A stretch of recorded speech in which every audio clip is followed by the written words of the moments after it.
It's your boy DJ Maestro. I'm DJ Chaos. And y'all watching Pure Cash TV.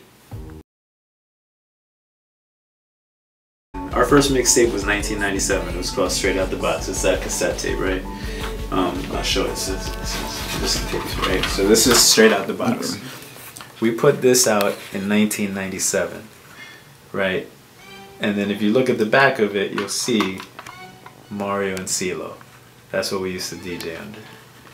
So we did this in 1997. We went and paid stupid money for a studio session and everything. You know what I'm saying? We professionally recorded it, right? And then on ADATs, we could probably find the ADATs. ADATs, I remember those. We got them. So in 2000, from 97 to 2000, we didn't put on anything because it took our life savings to make that mixtape. Right that there, shit right? cost it. At the time. We paid a lot of money to make that happen.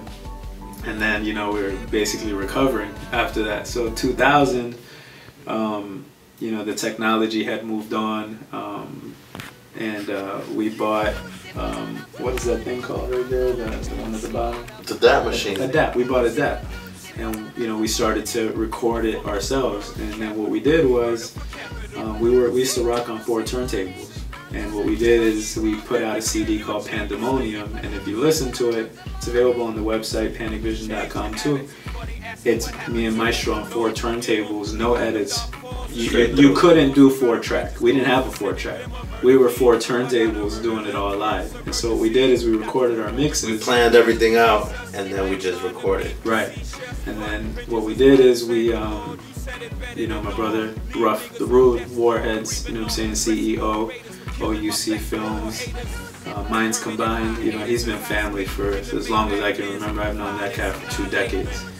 And we basically, he had a multi-track recorder, he had a studio, and Rude's been doing his thing out here forever. So we took the DATs to him and said, okay, we want to piece it together and we want to add drops, you know what I'm saying? We had met a lot of different artists whose music we wanted to put on it. They gave us drops, you know what I'm saying, promoting Panic and Maestro and Chaos and the Panic Attack, which was in effect at that time. And Rude helped us piece it together, and he put us on to someone who could master it. We made the CD and we pumped it out. And then around that time, there was a battle at the Volusia County Fair. Daytona. Was it Daytona? Daytona. So it was put on by 102 Jams, and first place would win a spot on the traffic jam. You know what I'm saying, on 102 out here in Orlando, WJHM. And so we won't say who was in it. We don't want to blow nobody's spot. I don't even remember who was in it. I remember who was in it. We went in there with the blinders, you know what I'm saying? So we went in, we had the Pandemonium CD, we handed it out to the crowd and gave it to the judges. People would probably say that's why we won, but, you know. Nah, man, we murdered. We murdered that shit. So, you know, that he's humble. And so what ended up happening was Maestro took first, I took second, which is a pattern in life that, you know what I'm saying, keeps repeating itself. You know, I won't dispute it, you know what I'm saying, it is what it is. I helped him put his set together, he helped me, so it's all a team effort anyways. And so then what ended up happening was we won, well, he won first, I won second, so he got the spot. We ended up recording a 4 turntable set that's also on the website. It's supposed to be pre-recorded. The 102 Jams at that time, wasn't gonna be live. They were like, you gotta pre-record it so we know what you're playing. We don't know you like that. So they wanted to screen it before it went live. So we recorded it, we had it ready to go. We did the 102 thing, but for whatever reason, you could say it was politics, you could say it's because we went in there and really, you know, we didn't take it that serious, you know what I'm saying? Or not as serious as we should have took it, and it didn't turn into anything, you know, and you could, there's a lot of reasons probably why that happened, right? So we were basically on the sidelines. We put out a mixtape called Politics 2001, also on the website, and the reason we put that out is because we felt like there were politics behind why we weren't on 102 at that time after doing this set and winning this battle. I mean, it should have turned into something in our minds, you know what I'm saying? And then that's when we met NSX. So to come full circle, right? You know, we ran into NSX, he was doing 95 Live out here. I ran into him at Dolly's One Stop. Dolly's One Stop. In the hills. Yep, Pine Hills. Probably everybody knows about that. And I said, man, you NSX, what's up? And then we just started piling from there. He said, come through, you know what I'm saying? I guess he must have known who we were or what we were doing. And, you know, we started doing the afternoon crash with him. And, you know, it's like Maestro was saying earlier, I mean, this is a dude that, you know, if you know about 95 Live, you know that it was always straight gutter. You know what I'm saying? He wasn't into the fluffy. He had his beefs with 102. He didn't believe in the 20 gyms in a row. You know, he kept it true to the culture. And there were certain things he really didn't want 95 Live to represent. And the challenge back then was that, you know, for us, the only records you could buy are the ones that a record label would sell. Unless you were in New York and you went to Fat Beats and you had the connection to the underground artists that were putting out music. So really, I mean, we had the Method Man music, the Nas music, the Wu music. We had that, but most of what you could get on turntables was the singles that were getting videos and radio play. So I just remember always butting heads with NSX because we would play music that was hot, but man, if it got radio play, he would get hot. Like, he wouldn't want to hear that music. You know, so yeah, that's how we started out with NSX. Started doing the afternoon crash, and you know, the rest is history. All right. He gave us an opportunity that a lot of motherfuckers wasn't. Right. So whatever that. And he did that for a lot of people, not Right. just us. You know, but what we could say, I mean, there's not too many people that he let do his show with him. You know what I'm saying? So salute to him for that, and for whatever that's worth to people out there. I mean, to this day, a lot of people come to us and they know us, and the reason they know us is 95 Live. So salute to NSX. If you don't know him, he went to prison for masterminding the largest unlicensed radio network in U.S. history. So do your math. You know what I'm saying? Salute to NSX. It's a whole, you know what it is? It's a lot of people here in Orlando, they're all reaching for the same thing. You know what I'm saying? They're all, you know, trying to get the piece of the pie and fighting for, you know, the little bit of crumbs that are out here.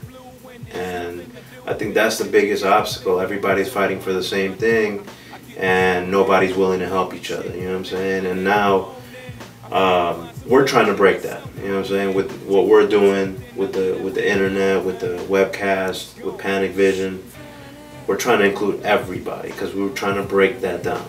You know, we don't want the same thing to go on because it's just going to keep going on in you know, in a cycle.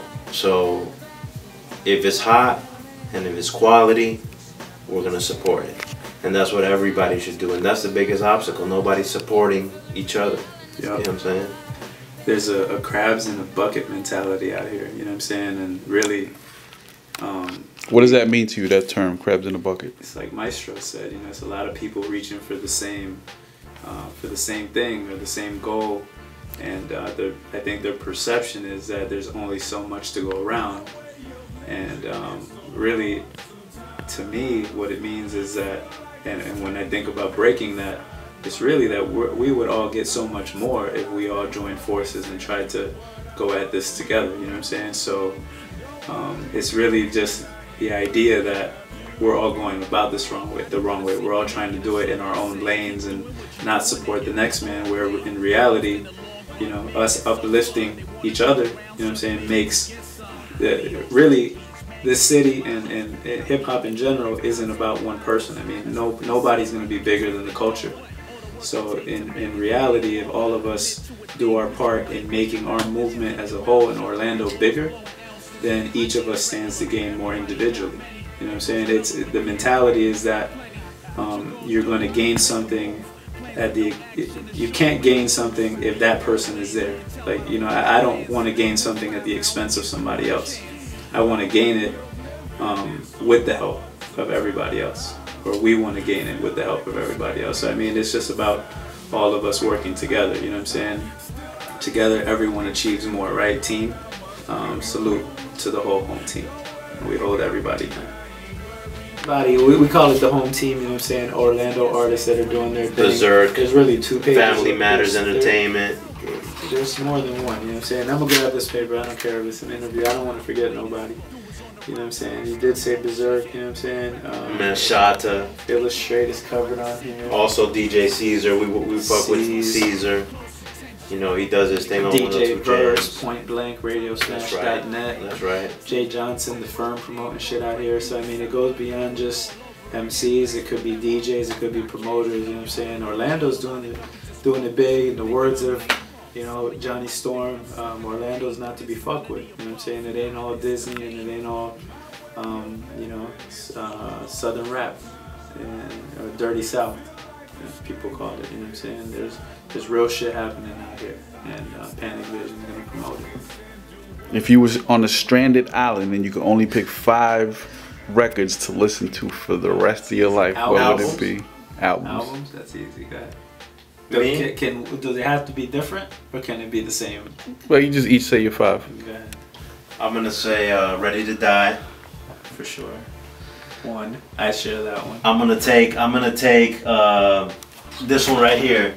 Thriller. I'm gonna take this one right here. No, his number ones, just so I can have all his number ones, right? But I'll disagree. I'll take Thriller. I just want Thriller. Thriller. I'm gonna take his number ones because I want to hear variety. Right. Illmatic. For sure. We share that one. All right, 3, 2. Paid in Full. All right, one more. Paid in Full. Yeah, Paid in Full. Paid in Full.